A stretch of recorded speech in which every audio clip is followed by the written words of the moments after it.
Right, today on Etzel's Gallery Firearm, we're going to be talking about the U.S. M1 carbine. That was a blooper, we'll just keep that. So, the M1 carbine, it was a lightweight rifle designed to replace the pistol, the M1911. And they chose the M carbine because it was chambered in 30 cal, but it wasn't quite the 30-06 weight. It was an intermediate cartridge, which meant intermediate weight.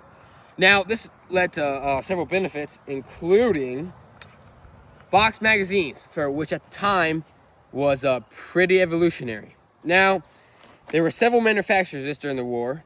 Obviously, during that time frame period, they could get as many as they could, which means producing as many as they could, which translates to as many companies producing it as they could. Over 6 million of these were produced during the war. Here's some more key facts. So the purpose was not direct firemen for combat, but more indirect. So your officers, your NCOs, your soldiers dealing with indirect things, maybe mechanics, anything that required a firearm to be a backup, but not necessarily a frontline troop. And that's where this definitely comes into play. So the key benefits of this thing is it's lightweight and it's portable. It's magazine fed, which means carry as much as you can carry. And my kit is not quite accurate for the time. It's a little bit hillbilized, but that's all right. So the variants. There were a couple variants of this thing. I mean, obviously, as any weapon goes. But some of them included the M2 versions, and then there's a sniper also. But they had anywhere from the fully automatic versions. I don't think those were as common as the fully semi-automatic ones, but they did include on the top here a bayonet lug. Some of the key features that I believe are important to discuss were, in fact, that is magazine fed. This is arguably one of the most important features of it, being magazine fed. It is the safety right here, as we can tell, is right here. That being safe, that being fire. We have our magazine release here with, now the sights do vary on these, according to the generation, and some of the manufacturers of it do vary on sights.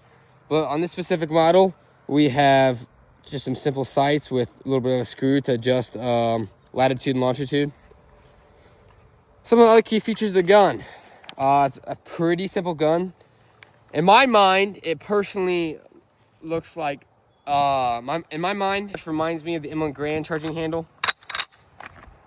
It's, I believe it's very similar. Another important feature of it is this little clicker here, this little button right here. Now this is designed to be locked back in place, just for a stopgap, in case you need to lock it back. Some of the things that the M1 carbine reminds me of personally is like movies like Saving Private Ryan with like Sergeant Horvath.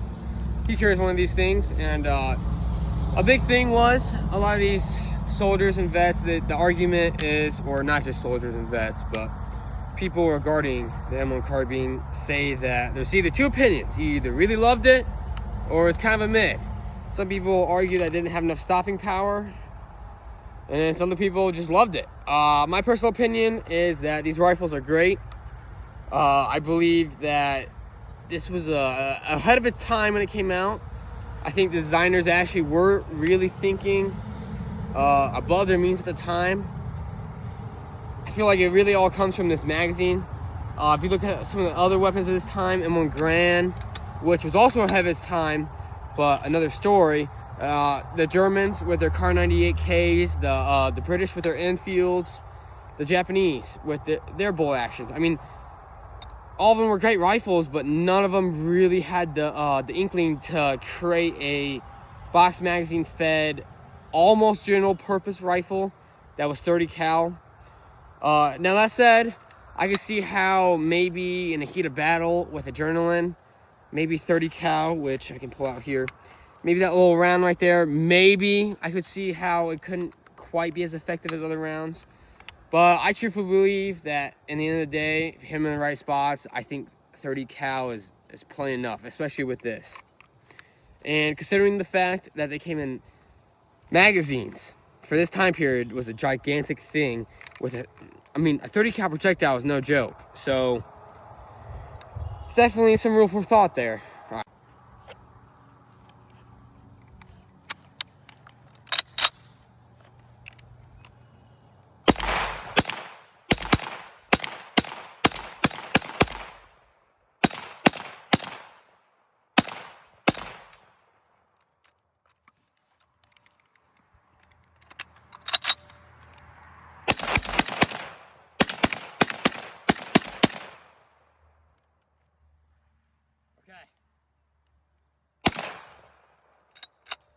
It's pretty fucking cool.